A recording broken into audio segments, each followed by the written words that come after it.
So, hi everybody. This is David Miles Huber. You can reach me at davidmileshuber.com and on Bandcamp.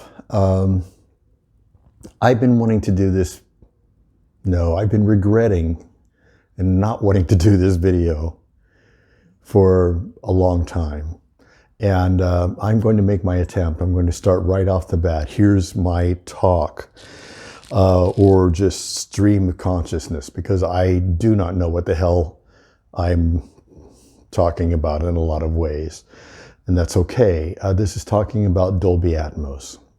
And there have been a lot of talks about Atmos from a standpoint of, I hate Atmos, to the standpoint of, oh, it's the best thing. It's going to take over music and will be the future of music from here on out.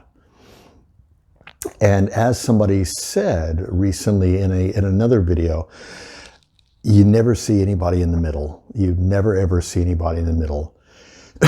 And I am going to try to be non-partial because, and here's the outset, is one of the things that anybody who knows me knows that immersive music, this is my passion. This is what I do. I've been doing it for over 20 years, and I love immersive audio. I love immersive audio, and even more, I love producing an immersive. I do my stuff in 5.1, and I've worked up in 9.1 at Galaxy in Belgium. I'm recording this in Berlin right now, but I've worked a lot in Europe in the past with immersive mixes. So I've done 5.1, 9.1. stereo, all that stuff. And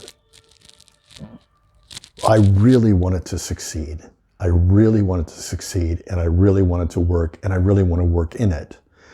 The problems that I have had, let's go through the different aspects. And again, I'm an expert, and yet I'm a total dummy. So, take this as, someone who's worked in immersive for a long time, but also, am I one of these that have deep dived into Atmos itself for a long time? No.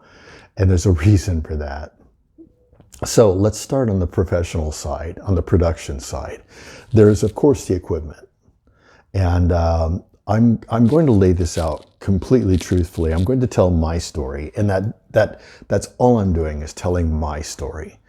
I've taken my studio. I used to have a very, very high-end speaker system, very expensive speaker system, and I fought with those speakers for a long time, and I ended up getting rid of them. And I put in, I will go ahead and tell you that I put in the JBL Series 3s.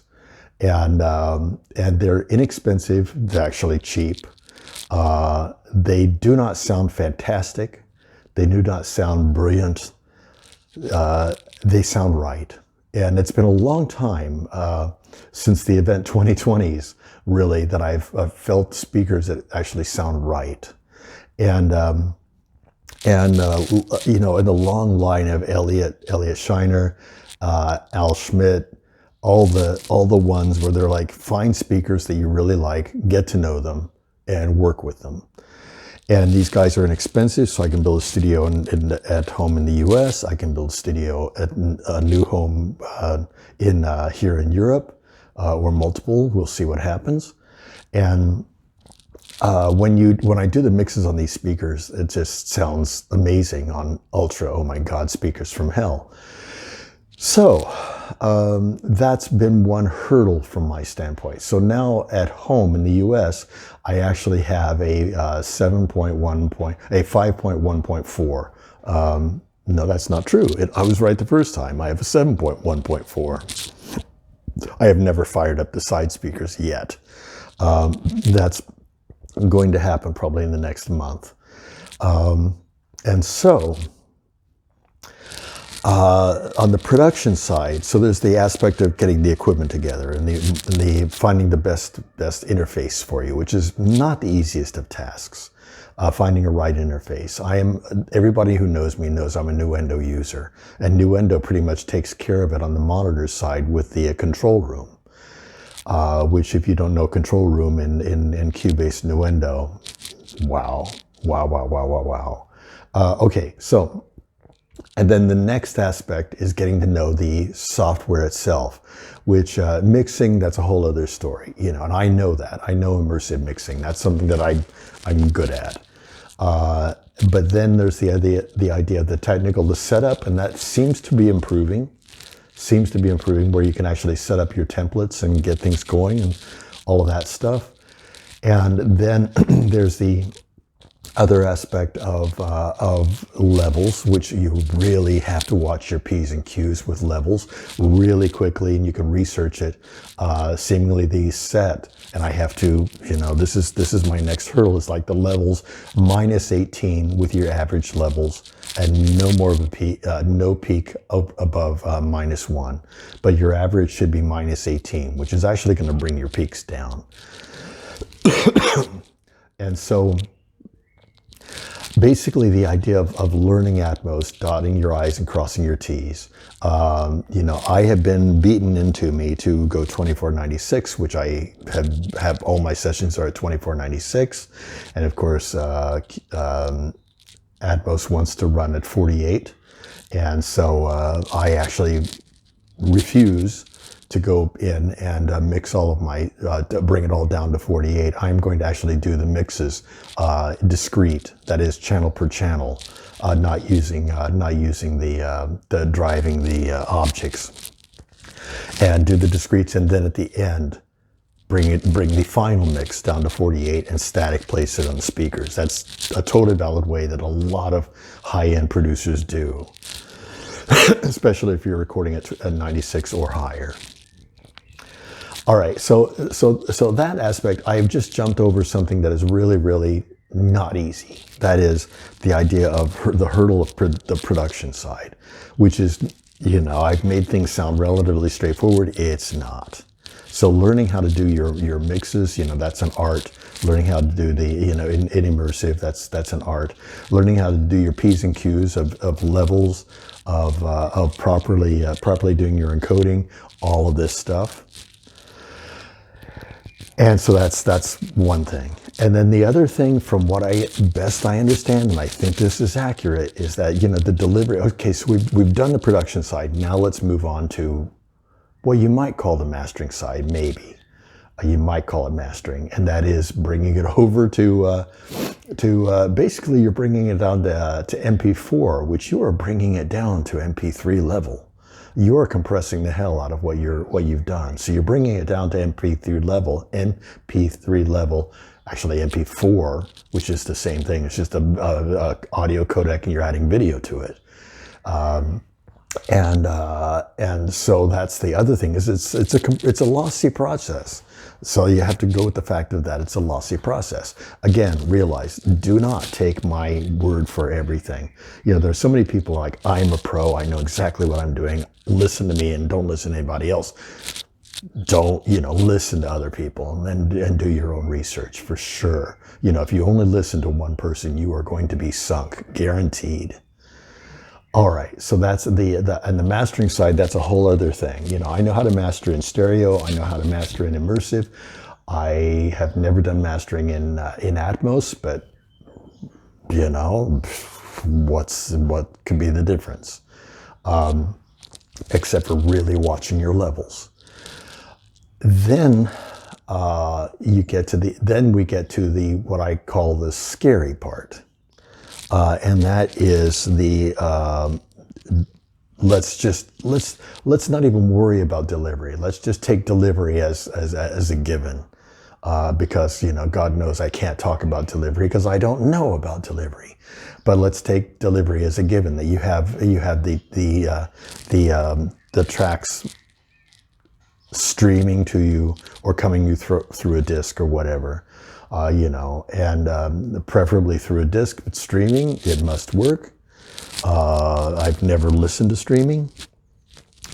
So then there's the idea of, now we get into the realm of the home, which is another pain in the ass. Because again, in your living room, is your partner, your wife, your whoever, your husband, whoever, going to let you put in all those speakers in your home system? Yes, no. The answer is probably no. So So the expense of your home system. But let's stop there. Let's stop at the speakers. Is your receiver Atmos compatible? Is your transmission system, the HDMI cable, Atmos capable? Is the toilet paper in the room Atmos? Does it have a double D on it? It basically gets to be that bad where you go, and you see sound bars where it'll have Dolby on them, and it's like they're lying. It's not Atmos. It's like this Dolby Stereo or whatever. So, you have to know your P's and Q's big time as somebody who's buying the system. And so just setting it up is an act of commitment. And then how many projects are actually properly mixed in Atmos or deliverable in Atmos? How many games? How many of that? You hear these horror stories where you've gone through this immense expense and the amount of projects that are out there is limited. All right, moving on. So then the idea, back to the speaker idea. So you had the speakers, with multiple speakers in the ceiling and there everywhere. You're not going to do that. So you're going to have you're probably going to have an upward firing soundbar, which I am all for. If the soundbar works, and I've heard 2 soundbar demos, and one was at a major recording studio here in Berlin, and where I actually heard it in a multi-speaker system. And we did the whole thing of all the speakers properly and the sound coming from, and everything just was awesome. And then they moved us into this little tiny crappy room with a Sennheiser sound bar, and they played the same thing again out of just a sound bar, no rear speakers, no nothing. It came from the rear, it came from the ceiling, it came from exactly the right place. It was amazing. So yes, that worked. Am I saying the year soundbar was going to sound like that? Who knows? I don't know. And setup is a lot. I've also listened to a soundbar in a here in Berlin again at a media markt, an audio room. And this room was acoustically for crap. This room was acoustically the worst you could possibly imagine. Everything going against it. And they played an Atmos demo file, and the sounds came from above, the sounds came from behind us. It was amazing. So am I going to sit here and go, no, this does not work, this is crap? It could work, and it can work. I've heard it. Okay, so there's that aspect, is it possible? Yes, it's possible. Then let's go to what I consider to be the make or break point, which how many people are going to be listening on headphones? As you know, it's 80%. Are probably going to be listening on headphones. And this is where things get really even more dicey. Oh, the sounds come from above, they come from rear, they come from... I've only heard things coming from the rear properly using Atmos once. I've only heard that once, and that was from a demonstration at Abbey Road, or from Abbey Road. And that was, it's like, yes, it's coming from the rear. And outside of that demonstration, I've never been able to hear sounds coming from the rear. But I'm going to jump on a limb. Again, just take this for what you will. Hearing things that have been gone through the Atmos encoder for binaural. God.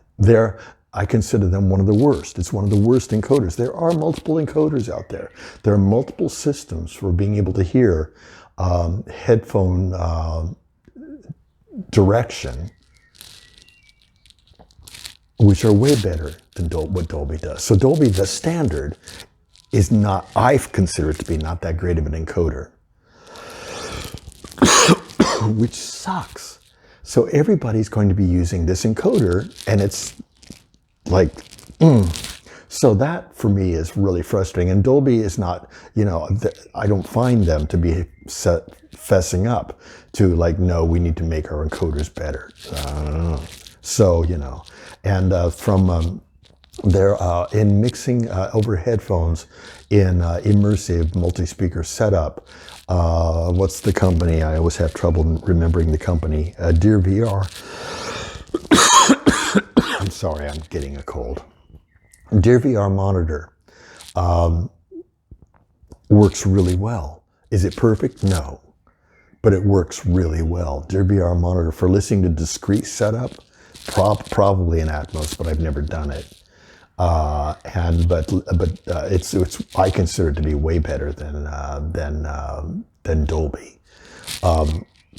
So, that's another aspect. You've gone through all this stuff and then it gets encoded into a mix. And here's the thing, here's the crazy thing, is how does Atmos work through headphones? It works in 3 different stages. Immersive, as modern culture knows it, works in 3 different stages. One is their actual real world and stuff, and you get the speakers and all that stuff, and you have the Dolby then taking the real world and putting it into object or a bed, the standard 5171 bed, and then you have the objects which are flying around the room. So that's the object-driven part of Atmos, and that's pretty straightforward, speaker or whatever. And then the next stage is oh God, I can't remember it either. Is ambisonics. Thank you. Ambisonics. Pure math, baby. It is pure math. It is academic, high level, oh my God, from hell math. And that is the math of the cosine, all that stuff, of how to take that actual placement, turn it into math, which will then place it in space mathematically. Don't ask me anymore. And then you take that math and you put that math and you take that math and you encode that into binaural, which is the way our ears hear placement. So you have to go from the physical aspect to the computer-driven mathematical kind of codec, kind of moving around, to the mathematical cosine, this, that, the other thing of direction, distance, delay, all this stuff. Very complicated math. And then you go and then that takes that into the binaural, which then takes it into 2 headphones, which you can hear. And it's that math that is really, it's like that. Again, as you know, it's like there's no way of being able to get this math. Well, again, one person will do it differently than another. So the codecs are not all the same. They will change. And so that and the Dolby process, I just wish that they would pay more attention to that and make that process better, because they're basically banking on it, and that's your main bread and butter, and it could be better. It could be way better. 80% of your listeners are going to be listening in that way, and so is this the future of the industry? And then let's talk about the last part. And that is the financial part. I don't think that Dolby ever recovered from the aspect that they have. For those of you who know your history, the Double D was on cassette.